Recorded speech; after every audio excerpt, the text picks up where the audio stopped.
Okay, so my presentation is on Goya's Corral, Locos. I just want to give a little background to why I picked Goya in this particular piece.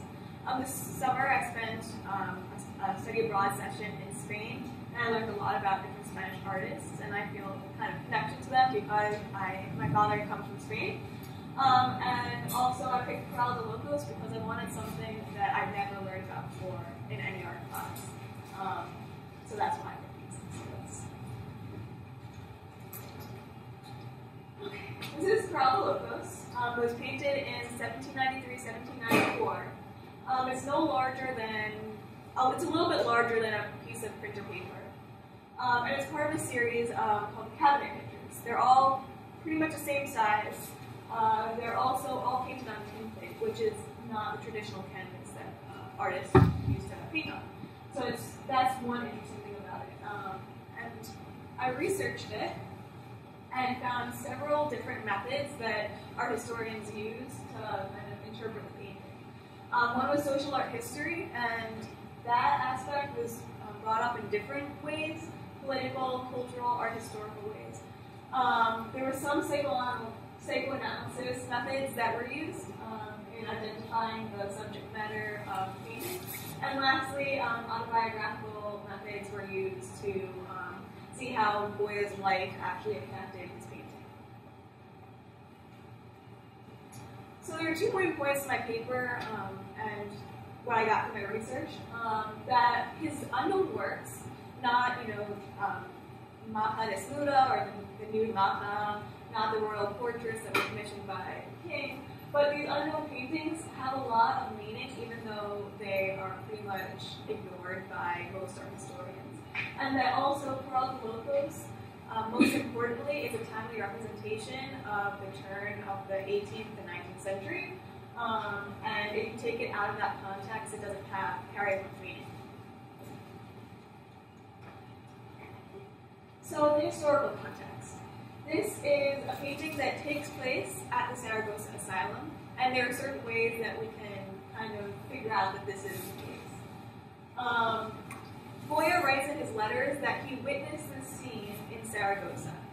So once we already know that he was in Zaragoza when painting this, or when this idea came to his mind, we look at the asylum in Zaragoza for hints, and we see that this is actually an accurate depiction of what the courtyard for the most dangerous lunatics, the Furiosos, look like.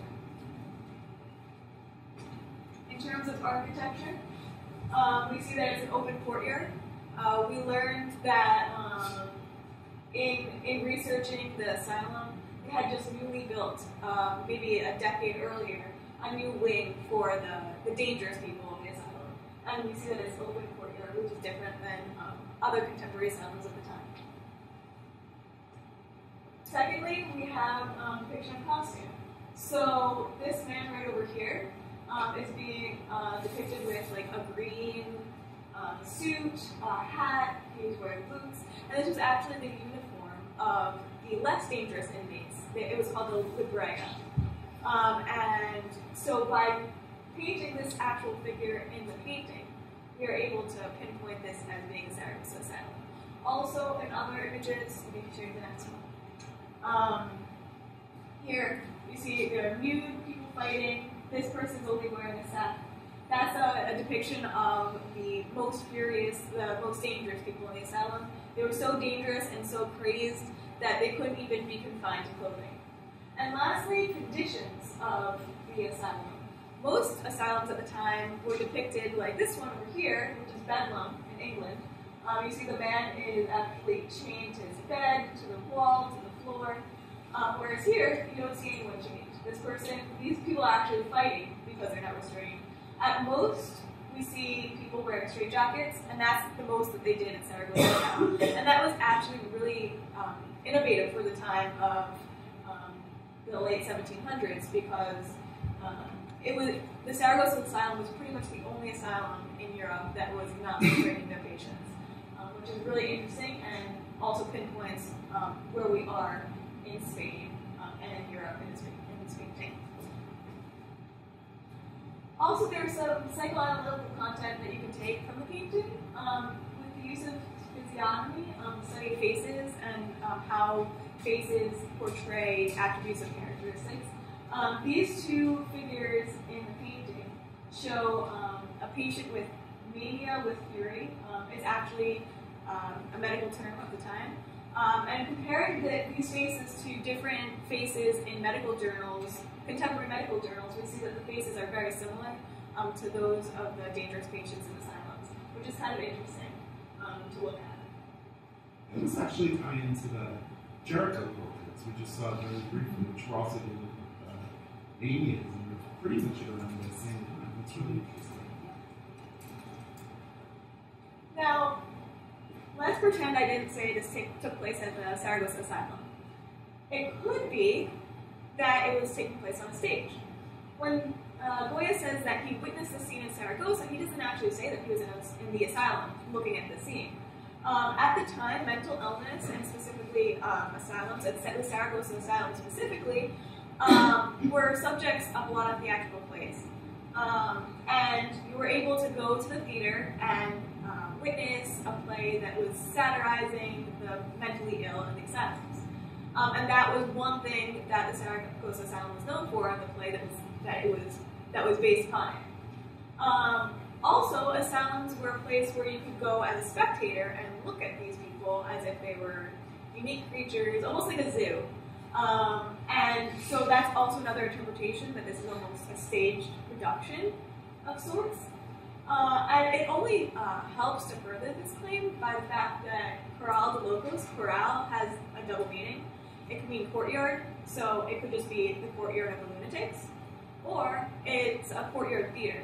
So it might be just a depiction of the asylum, or it could be a depiction of a theater that's depicting the asylum, which is also very interesting.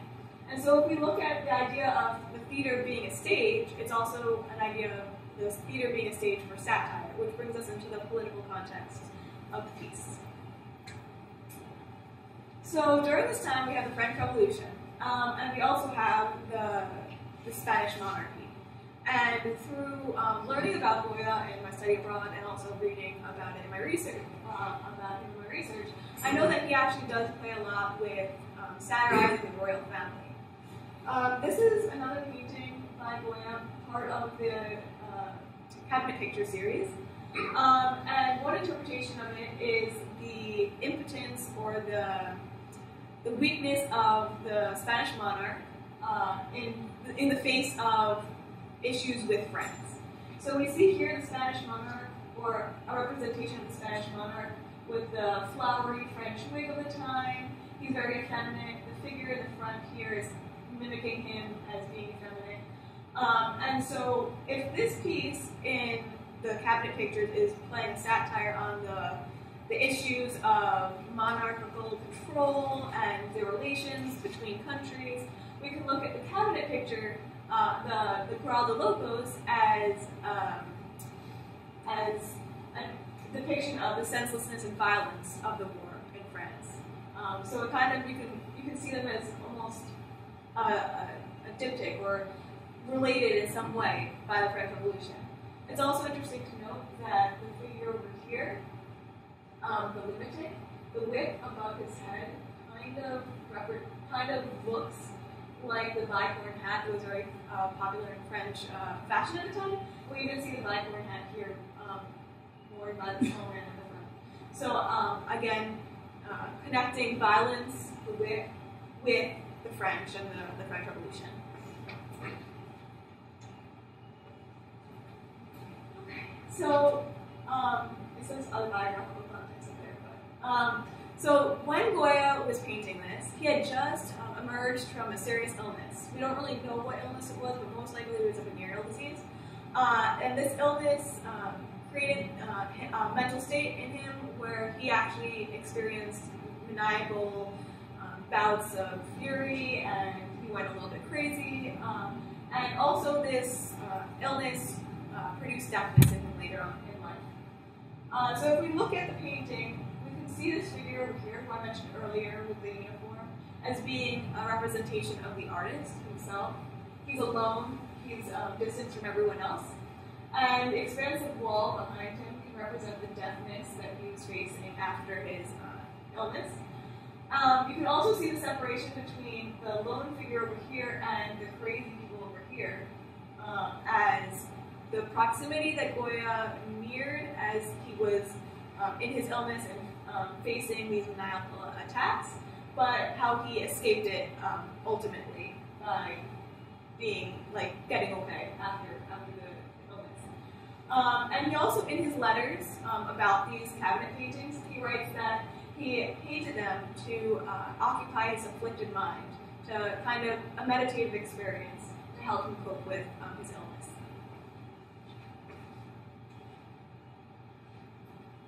We can also look at the painting as a portrait as a whole, not just the figure over here, but as a whole.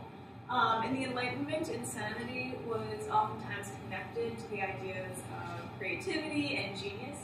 And we see this idea in the Caprichos a lot. And by taking this idea and placing it with this image, we could possibly see this as a portrait of the artist, the crazed artist, but the genius artist as well, the creative artist.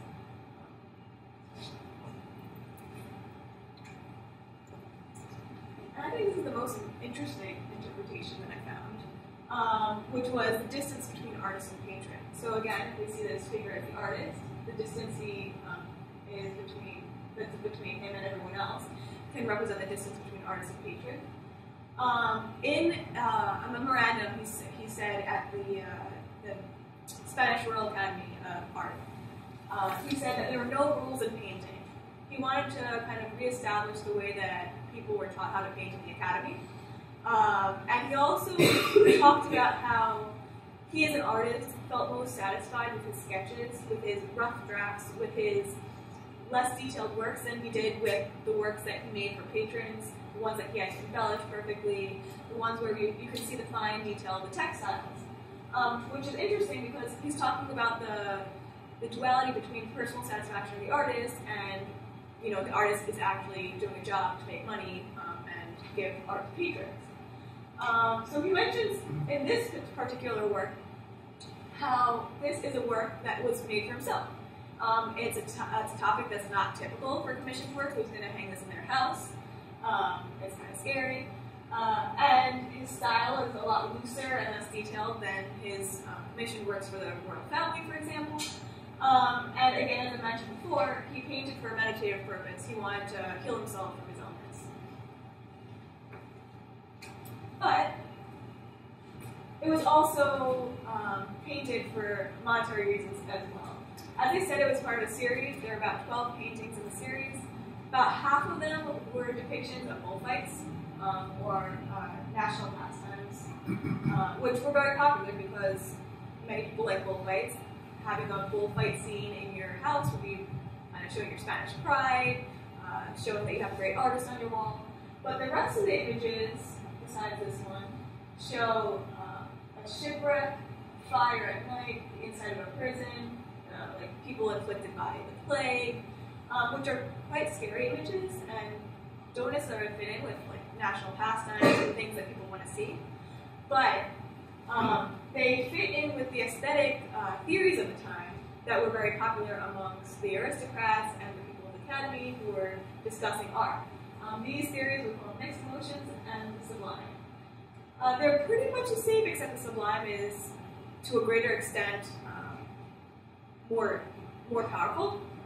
The idea is that these images depict a dangerous, a scary, a dark environment that you wouldn't want to be in yourself.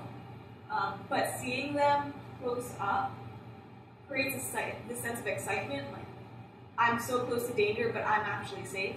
And this was something that titillated the audience at the time, and they actually thought it was a lot of fun.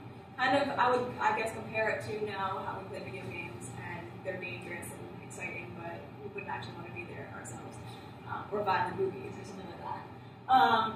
And because this was a popular aesthetic among patrons, even though Goya says that this subject matter isn't the normal subject matter that would be in paintings normally, as an aesthetic look to it, it actually is something that people quite fancied at the time.